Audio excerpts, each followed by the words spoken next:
Kalau kita mampu, kalau kita memiliki akses, kalau kita memiliki jalur, langsung bisa bertemu dengan penguasa yang zalim atau penguasa kafir, maka dianjurkan oleh Nabi SAW untuk kita menemui penguasa itu, bertatap muka, bicara empat mata, amar ma'ruf dan nahi mungkar di hadapan penguasa zalim itu. Ini bukan radikal, ini dakwah yang baik.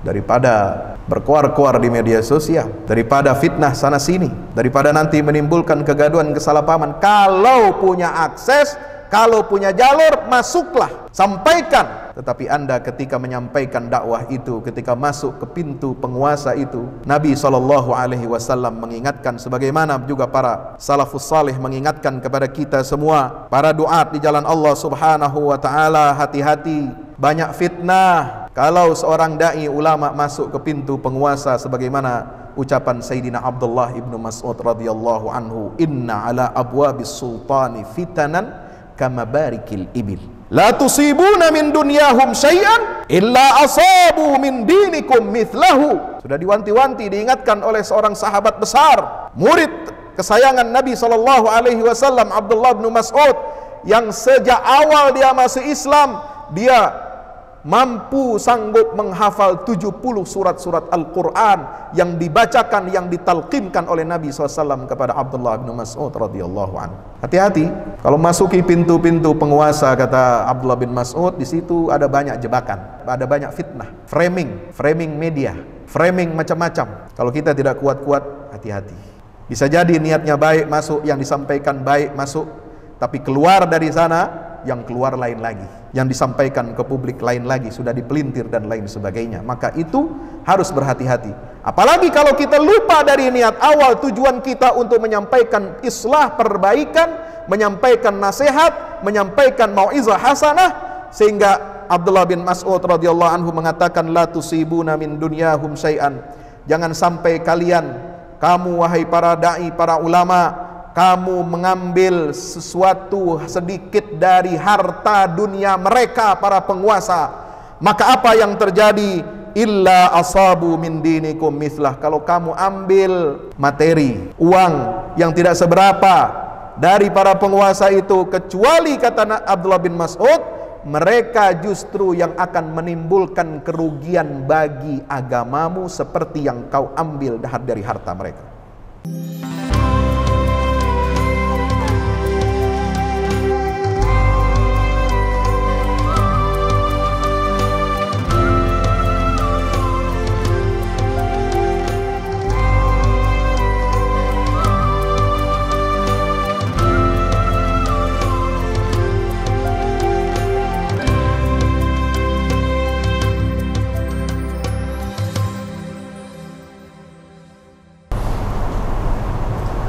Alhamdulillah, alhamdulillahilladzi anzala ala 'abdihi al-kitaba wa lam yaj'al lahu 'iwaja. Alhamdulillahilladzi anzala as-sakinata fi qulubil mu'minina liyazdadu imanan ma'a imanihim. Walillahi junudus samawati wal ard. Wa kana Allahu ala kulli syai'in qadira. Allahumma fasalli wa sallim wa barik wa karrim ala hadha an-nabiy al-ummi al-karim wa ala alihi wa ashabihi wa man tabi'ahum bi ihsanin ila yaumiddin. Amma ba'du, fa ya ibadallah, usi nafsi wa iyyakum bitaqwallah. Ittaqullaha haqqa tuqatihi wa la tamutunna illa wa antum muslimun. Ma'asyiral muslimin, sidang Jumat yang insyaallah mudah-mudahan kita semua senantiasa diberkahi dan dirahmati Allah Ta'ala. Mari kita panjatkan puja dan syukur kehadirat Allah Subhanahu wa Ta'ala. Di bulan Sya'ban ini kita masih diberikan nikmat sehat walafiat. Di pertengahan bulan Sya'ban ini juga tidak lupa Mari kita perbanyak salawat dan salam untuk baginda Rasulullah Muhammad sallallahu alaihi wasallam. Karena Allah Subhanahu wa taala menurunkan ayat yang memerintahkan kita untuk bersalawat salam kepada baginda Rasulullah. Sebagaimana yang sering dibaca dalam khutbah kedua di hari Jumat. Innallaha wa malaikatahu yusalluna 'alan nabi ya ayyuhalladzina amanu sallu 'alaihi wa sallimu taslima. Kata seorang ulama yaitu Imam Al-Qastallani menyatakan bahwa ayat ini turun di bulan Sya'ban. Maka mari kita perbanyak salawat dan salam kepada baginda Rasulullah Muhammad sallallahu alaihi wasallam di bulan Sya'ban ini. Allahumma salli ala Muhammad wa ala ali Muhammad. Ibadallah, mari kita tingkatkan iman dan takwa kita kepada Allah Subhanahu wa taala. Terutama kita akan menyambut kedatangan bulan suci Ramadan. Bulan yang diistimewakan oleh Allah Subhanahu wa taala, yang disebut di dalam Al-Qur'an kita diwajibkan untuk berpuasa sebulan penuh, karena di bulan itu Allah menurunkan kitab suci yang paling lengkap di akhir zaman, pedoman bagi keselamatan hidup kita dan dari dunia sampai akhirat, yaitu Al-Quranul Karim. Maka dengan turunnya Al-Quran di bulan suci Ramadan itu, Allah perintahkan kita untuk berpuasa sebulan penuh di bulan suci Ramadan dalam rangka kita bersyukur kepada Allah Subhanahu wa ta'ala atas turunnya Al-Quran ini. Masyarul muslimin yang dimuliakan Allah, umat Islam telah digariskan, dideklarasikan oleh Allah sebagai ummatan wasata, umat yang pertengahan, umat yang disebut, diteliti oleh seorang alim, Profesor Dr. Ali Muhammad As-Sallabi dalam bukunya Al-Wasatiyatu fil Quran, memiliki 6 karakter. Karakter yang pertama adalah al-khairiyah, dia adalah umat yang terbaik. Yang kedua adalah al-adlu, umat Islam ini adalah umat yang paling adil. Yang ketiga, syariat Islam ini memiliki ciri al-yusr, memudahkan, waraful haraj, dan mengangkat berbagai macam kesulitan dalam kehidupan kita. Yang keempat, ciri karakter ummatan wasatan ini adalah tidak ifrat dan tidak tafrid, tidak berlebih-lebihan dalam menjalankan ibadah agama, menitik beratkan kepada satu persoalan tetapi mengabaikan persoalan yang lain, tidak pula mengurang-urangi aspek ajaran Islam itu sendiri. Karakter berikutnya adalah umat wasatiyah itu adalah umat pilihan, yang terpilih. Huwa jatabakum wa ma ja'ala 'alaikum fid dini min haraj. Allah memilih kita, umat Nabi kita Muhammad sallallahu alaihi wasallam ini sebagai umat yang menjadi saksi bagi seluruh umat-umat sebelumnya. Dan yang keenam terakhir adalah sifat karakter al-bainiyah, yaitu posisi yang tengah, yang adil, yang terbaik di antara dua posisi yang saling bertolak belakang. Maka dakwah yang kita lakukan, yang digemakan oleh para ulama, oleh para duat, oleh para penyeru ke jalan Allah Subhanahu wa taala, yang disebut di dalam Al-Qur'an sebagai da'i Allah, sebagai penyeru-penyeru manusia ke jalan Allah Subhanahu wa taala, maka para penyeru, para duat itu juga harus menampilkan karakteristik wasatiyah atau ummatan wasata di dalam dakwahnya.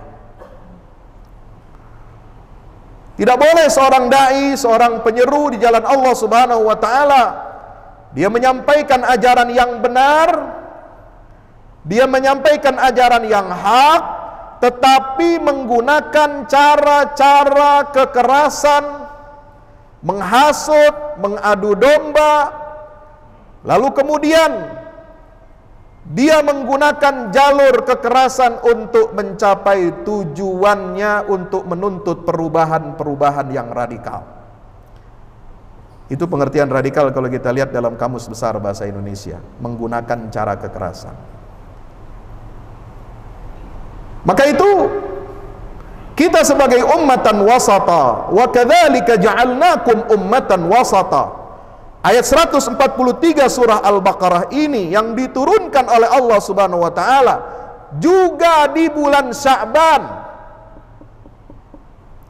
Dia berada di dalam rangkaian ayat yang memerintahkan Nabi untuk memindahkan arah kiblat dari Masjidil Aqsa ke Masjidil Haram.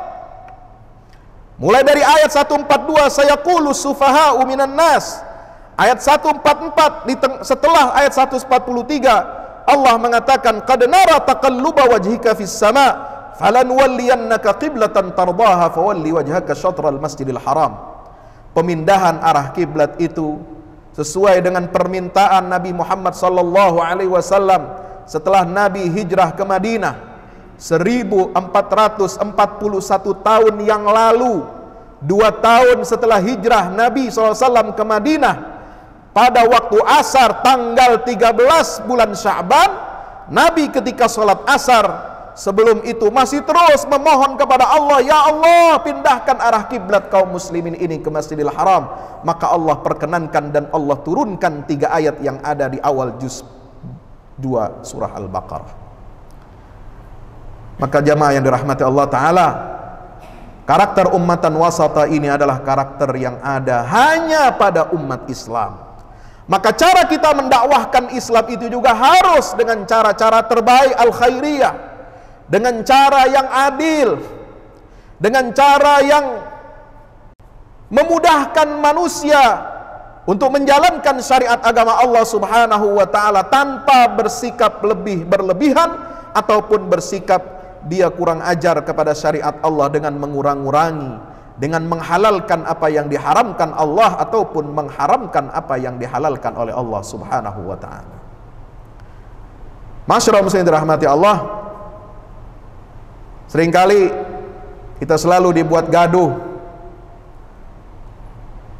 Pernah ada dikeluarkan, disebarkan melalui media sosial daftar penceramah radikal. Apa maksudnya ini? Tidak lain dan tidak bukan adalah tujuannya untuk memecah belah kita, untuk mengadu domba kita. Maka kita sebagai umat Islam harus introspeksi. Kalau kita tidak ingin diintervensi, diobok-obok, diacak-acak oleh kekuatan di luar kita, maka kita harus memiliki imunitas. Kita harus memiliki kekuatan internal umat Islam ini. Yang pertama adalah memiliki kekuatan tafaqquh fiddin, pemahaman terhadap agama yang baik, yang lurus, yang istiqamah, sebagaimana karakter wasatiyah yang disebutkan oleh Syekh Ali Muhammad Salabi. Istiqamah di atas garis yang lurus. Ihdinas siratal mustaqim wa anna hadha sirati mustaqiman fattabi'u. Maka para dai seharusnya menunjukkan dakwahnya itu dengan cara-cara yang wasatiyah. Wasatiyah bukan berarti moderat, bukan Islam moderat. Karena Islam moderat, Muslim moderat itu adalah istilah yang dikembangkan, diekspor oleh Barat untuk menciptakan model keberislaman yang baru, yang sesuai dengan keinginan hegemoni Barat. Muslim yang meninggalkan syariat itu Muslim moderat katanya. Muslim yang menghalalkan kawin beda agama, Muslim moderat katanya.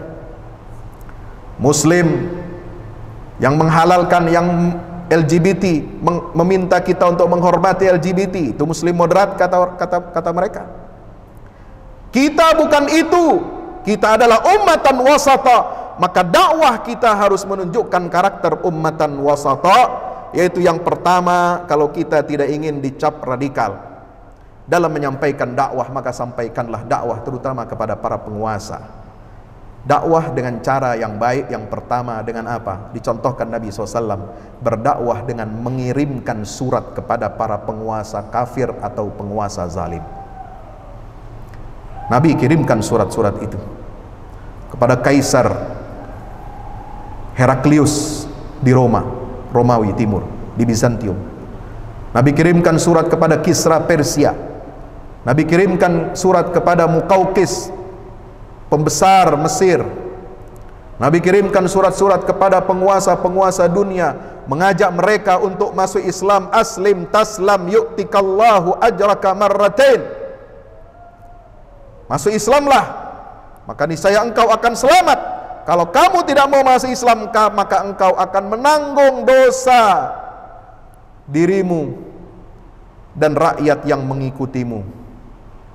Demikian Nabi SAW mengirimkan surat-surat dakwah yang intinya adalah surat-surat cinta kepada para penguasa kafir dan penguasa zalim. Yang kedua, kalau kita mampu, kalau kita memiliki akses, kalau kita memiliki jalur, langsung bisa bertemu dengan penguasa yang zalim atau penguasa kafir, maka dianjurkan oleh Nabi SAW untuk kita menemui penguasa itu, bertatap muka, bicara empat mata, amar ma'ruf dan nahi mungkar di hadapan penguasa zalim itu. Ini bukan radikal, ini dakwah yang baik.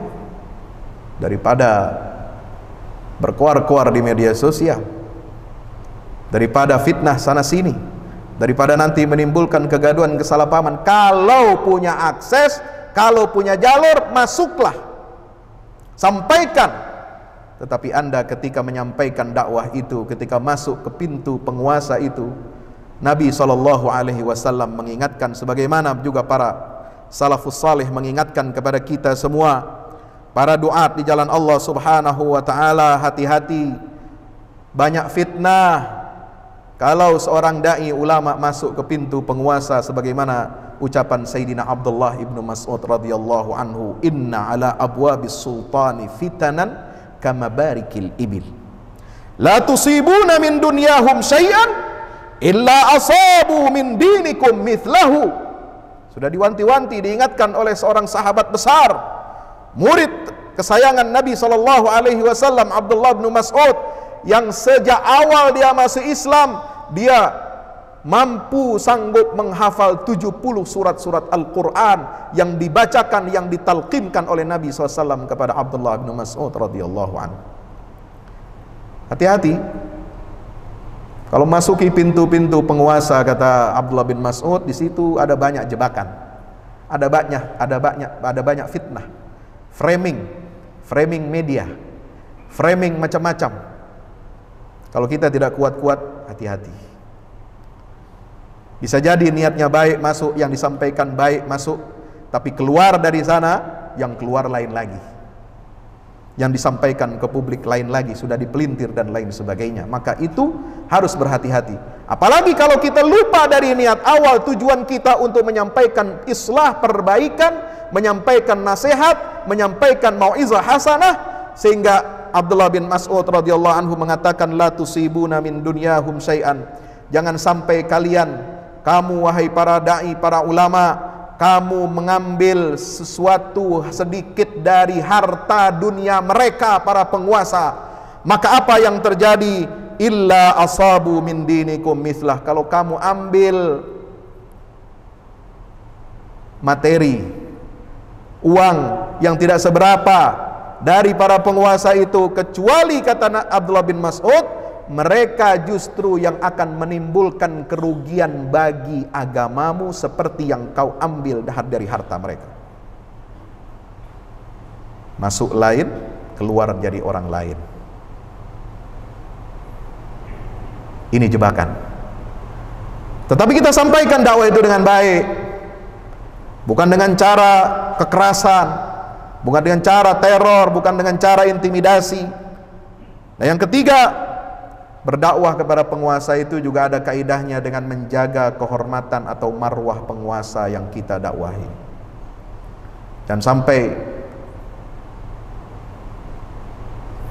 mengingatkan kezaliman orang di muka umum, di publik, lalu menghasut, belum tabayun, belum klarifikasi, tapi kemudian sudah kita hasut umat ini untuk melakukan hal-hal yang di luar batas kewenangan kita dengan alasan amar ma'ruf nahi mungkar atau untuk melawan kemungkaran dan kezaliman. Tidak boleh. Ini ciri khas dakwah ummatan wasata, umat ahlus sunnah wal jamaah.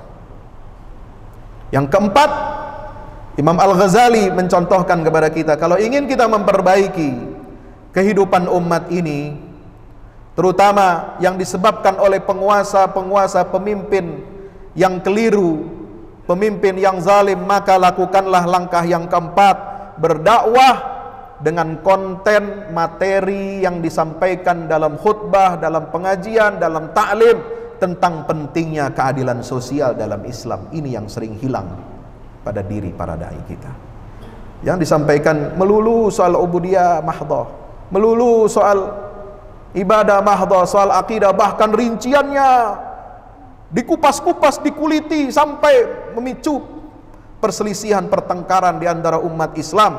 Akhirnya umat Islam sibuk berkelahi mengurusi masalah-masalah khilafiyah dan furu'iyah, tapi kita abai dengan tujuan maqasid syariah, menjaga agama dan menjaga dunia ini dengan nilai-nilai syariat, yang mana itu seringkali dirusak oleh penguasa yang zalim.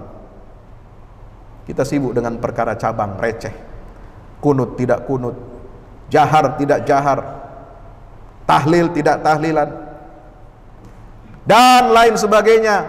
Seperti malam nisfu Sya'ban juga begitu semalam. Ribut media sosial.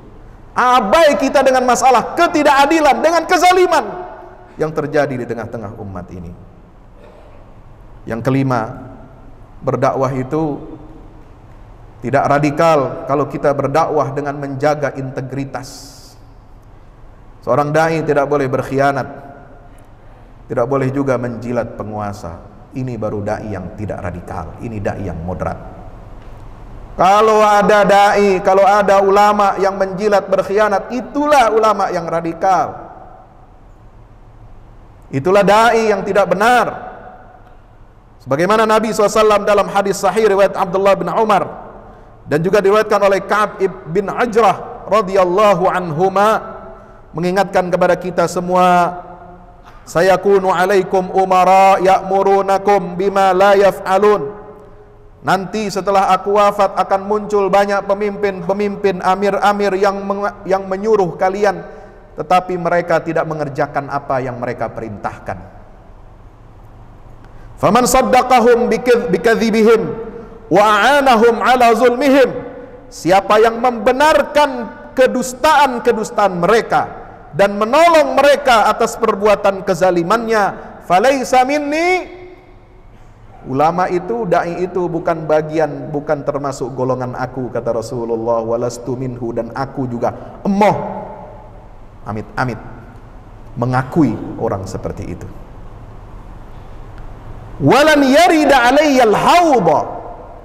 Orang seperti ini yang membenarkan kedustaan pemimpin ataupun yang membantu dia berbuat zalim, dia, kata Rasulullah, terancam di hari kiamat tidak akan pernah bertemu dengan aku, kata Rasulullah, dan tidak akan pernah mendapatkan air dari telaga Kautsar yang diberikan oleh Allah Subhanahu wa taala untuk meringankan dan memudahkan umat Nabi SAW ketika kehausan nanti di padang mahsyar. Masyarul muslimin yang dimuliakan Allah Subhanahu wa taala. Yang keenam terakhir, dakwah yang tengahan, dakwah yang baik, dakwah yang tidak radikal itu misalnya dengan punya tanggung jawab dan kewajiban untuk membebaskan tahanan-tahanan yang tidak bersalah, dihukum tapi dia tidak ada kesalahannya. Ini tidak boleh. Maka dai yang moderat, dai yang wasatiyah, dia harus meminta kepada penguasa, bukan menggunakan cara kekerasan, ya. Meminta, menasehati, amar ma'ruf, supaya dibebaskan tahanan-tahanan yang tidak berdosa dan tidak bersalah itu, karena itu adalah perbuatan zalim. Itulah yang dicontohkan oleh Nabi Musa dan Harun di hadapan Fir'aun. Mereka berdua memberikan satu tuntutan, ultimatum, an arsil ma'ana bani Israel. Wahai Fir'aun, wahai penguasa kejam, penguasa zalim, pinta saya cuma satu, kata Musa dan Harun. Lepaskanlah Bani Israel dari tahanan kamu, dari perbudakanmu. Biarkan mereka ikut aku keluar dari Mesir. Enggak minta macam-macam. Saya tidak minta jabatan dari Anda, saya tidak minta uang dari Anda, saya tidak akan merebut kekuasaan yang Anda miliki. Yang saya minta cuma satu, saya ingin selamatkan Bani Israel yang kau tahan, yang kau siksa, yang kau perbudak di negeri Mesir ini, agar mereka mendapatkan kebebasan untuk menjalankan ibadah kepada Allah keluar dari negeri yang zalim ini.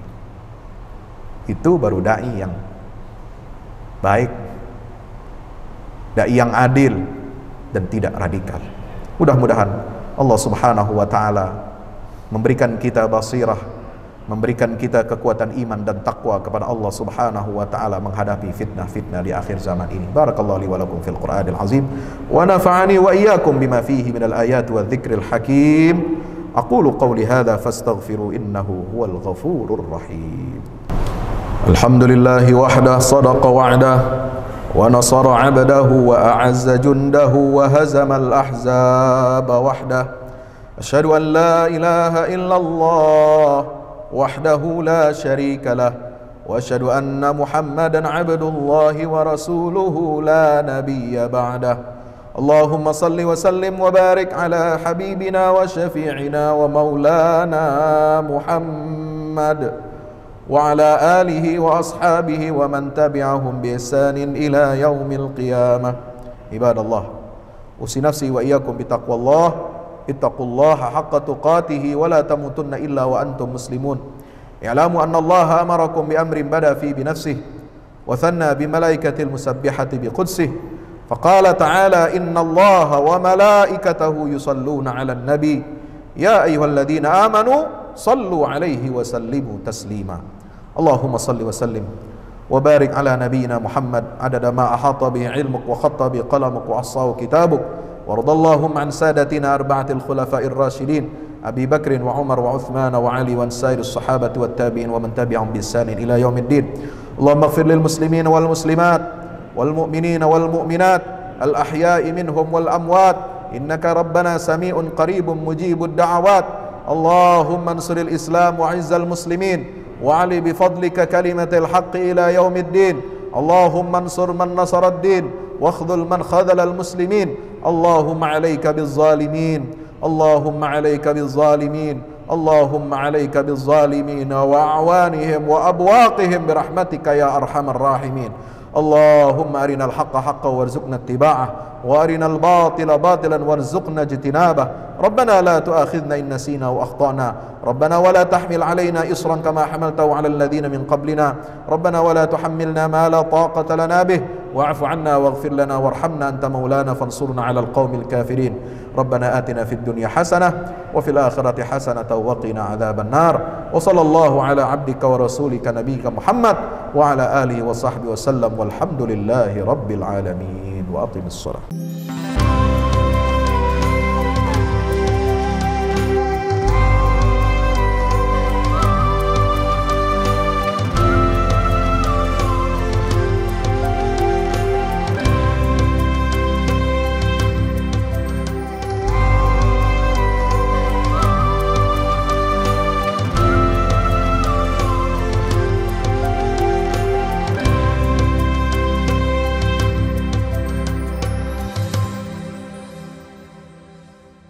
Assalamualaikum warahmatullahi wabarakatuh. Alhamdulillah kita udah selesai pengecoran rooftop ya. Itu apa? Tangga buat ke bawah. Yang ini di atas buat toren 2 biji. Ini semua udah dikeliling tembok. Ya, ini untuk lantai paling atas buat futsal, buat jemuran, buat tanaman hidroponik juga ntar insya Allah ya. Terus support ya teman-teman. Alhamdulillah terus selesai pengecorannya semuanya ya. Ini progres kita terbaru, dan jadi buat olahraga, buat utilities ya, multiguna. Nah kita turun sini semua. Ini lantai 3. Ini untuk asrama ya, untuk kamar-kamar, dan nah di situ musola. Nanti di situ musola ya. Ini kamar-kamar dan musola buat santri-santri tahfiz kita insya Allah.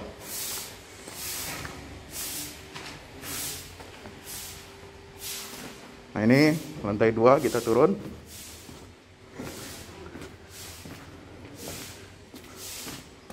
Ini untuk kelas-kelas ya, kelas-kelas tahfidz, kelas-kelas tadabbur.